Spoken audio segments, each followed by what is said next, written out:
There's something about Christmas Eve that makes the world feel quieter, yet your mind louder. While families gather and lights glow warmly in their homes, there are places in Britain where the air feels heavier, and centuries of history linger in every corner.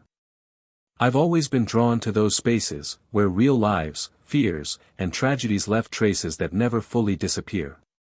Tonight, I want to take you with me to 5 of these haunted places, where every stone, corridor, and shadow has a story to tell, and the past feels so close you can almost reach out and touch it.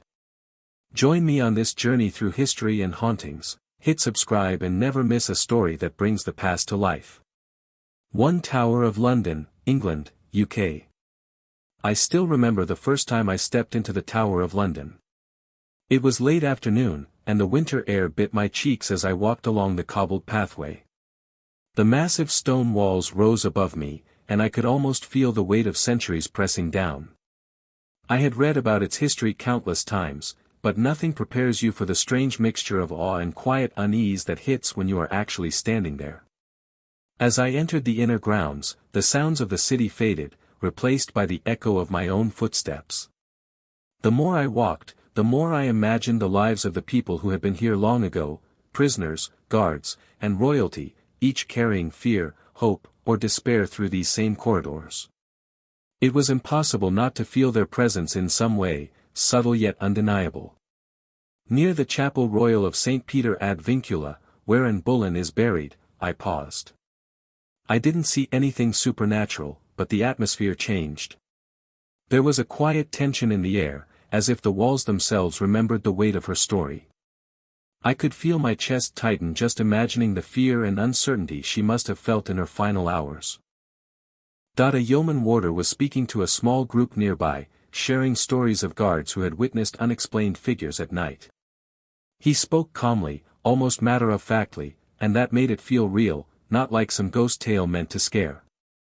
I found myself glancing down empty hallways, half expecting to see a pale face or hear a faint echo, though nothing appeared. The anticipation itself was electrifying. As the sun dipped lower, the shadows in the courtyard grew longer, stretching across the ancient stones. I didn't feel frightened, but deeply aware. Each step I took felt heavier with history, as if I was moving alongside countless souls who had walked these grounds before me. Leaving the tower that evening, I felt a mix of relief and reverence. It doesn't need ghost stories to impress or scare. The real history, the recorded sightings, and the sheer weight of human emotion are enough to make this place unforgettable. 2. Hampton Court Palace, London, England, UK. I arrived at Hampton Court Palace just as the late afternoon sun was starting to fade. The palace stood quietly beside the river, its walls glowing faintly with the soft light. I had seen pictures before, but standing there in person felt entirely different. The building was enormous, yet it carried an eerie stillness that made me feel both small and oddly alert. Every brick seemed to hold a memory, and I couldn't shake the feeling that I was stepping into someone else's past. Walking through the long corridors, the wooden floors creaked under my steps, and the echo followed me farther than I expected. I imagined the people who had lived here centuries ago, royalty, servants, and prisoners alike, each moving through these same halls with their own worries and secrets.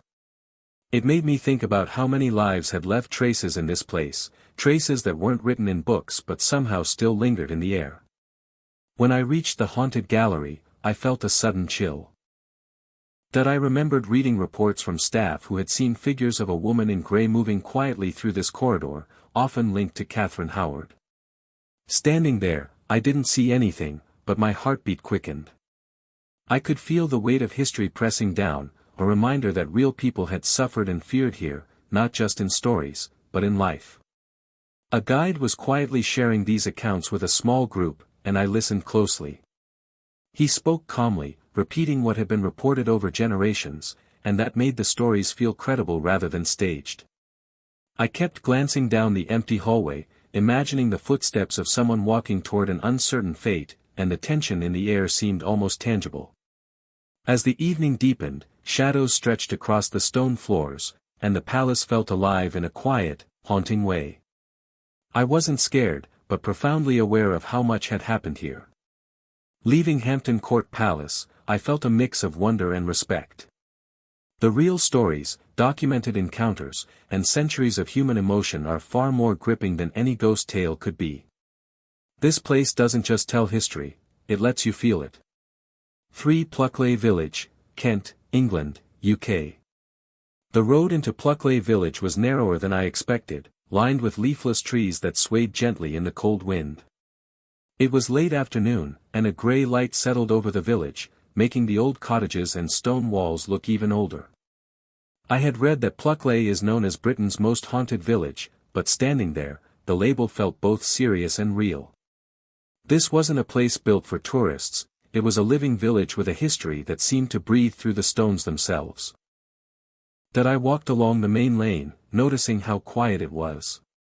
Every small sound, the crunch of my boots on gravel, the distant crow of a bird, seemed louder, almost exaggerated. I couldn't help but imagine the lives of people who had lived here centuries ago, some who died unexpectedly or violently, leaving their stories behind. The weight of real events, recorded in parish documents and local histories, made the air feel heavier than it should have. Near a narrow alleyway, I paused. Locals have long spoken of a screaming woman who haunts this path.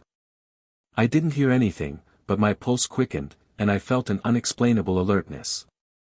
It wasn't fear, it was a deep awareness, the kind you feel when a place remembers everything that has happened within it.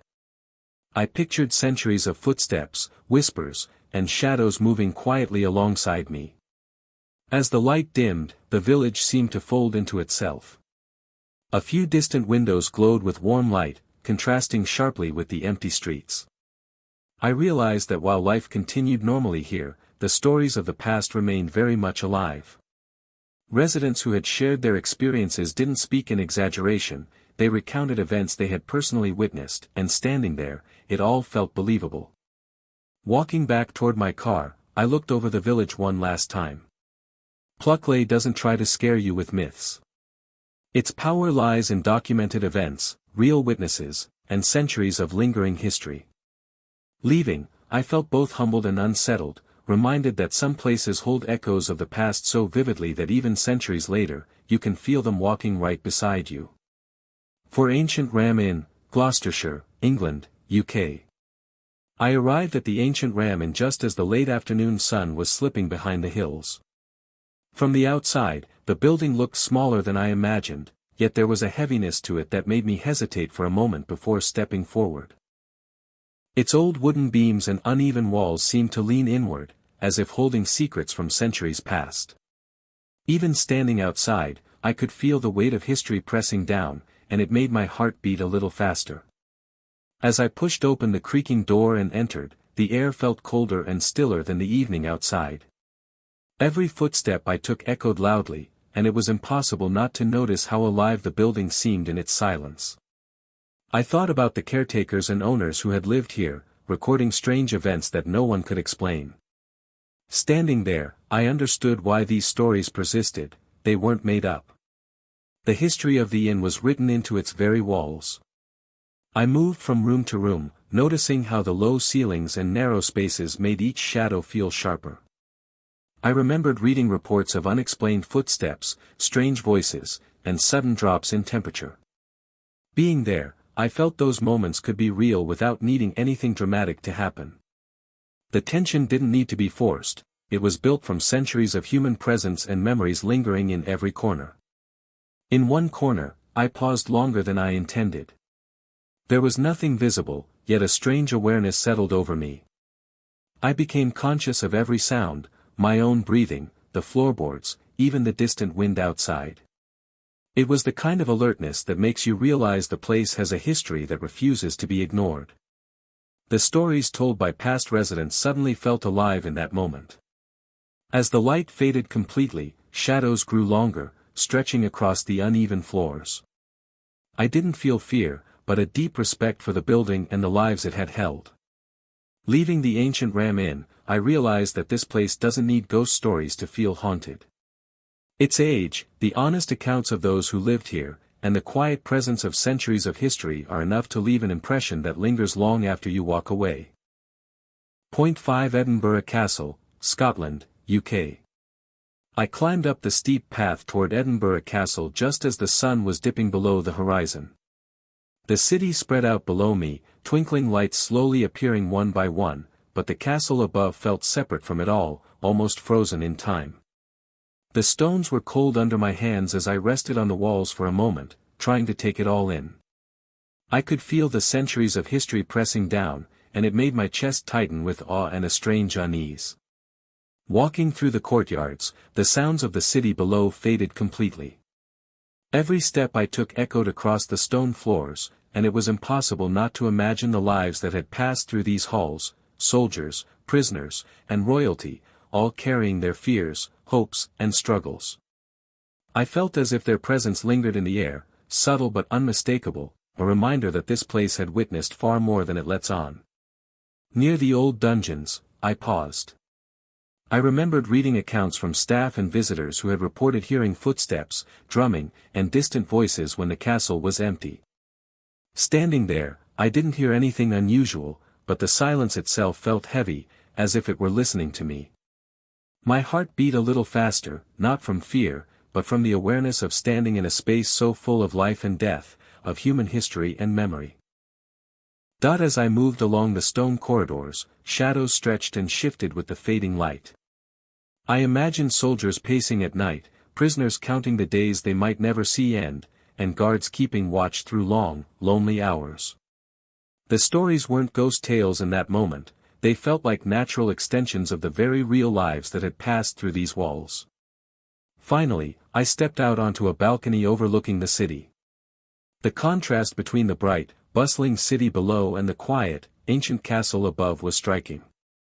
I felt a strange mixture of calm and reverence, understanding that Edinburgh Castle doesn't need ghost stories to make an impression.